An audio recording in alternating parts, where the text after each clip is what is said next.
Sasa unajua hawezi kukamilisha tuanzeni. Yaani ongeleni kwa mchezo wenu wa kwanza mmepata alama 3 na magoli 3. Hii inamaanisha nini kwa mashabiki zenu? Yes, kwanza ni jambo la kumshukuru Mwenyezi Mungu.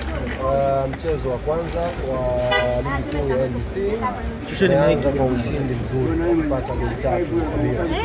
Tupongeze benchi la ufundi, tupongeze wachezaji, tupongeze wanayanga wote ambao wamekuja leo Benjamin Mkapa. Tumeanza na mguu mzuri kwenye ligi kuu ya NBC, goli 3, pointi 3 na clean sheet ya kwanza kwa ligi ya. Tunasema alhamdulillah. Kwa wale ambao labda walikuwa wakizungumza awali kwamba hawaoni kocha anapocheza vizuri, majibu nadhani leo ameyapata kwa kuona neno la kuwaambia. Kimsingi leo licha kwamba tumeshinda goli 3, kimsingi hatukuwa na performance nzuri kabisa. Second half kidogo kama timu ilianza kurudi, lakini first half tulikuwa tumekosa kabisa organization nzuri kwa wachezaji, tukawa tuna struggle, tukawaruhusu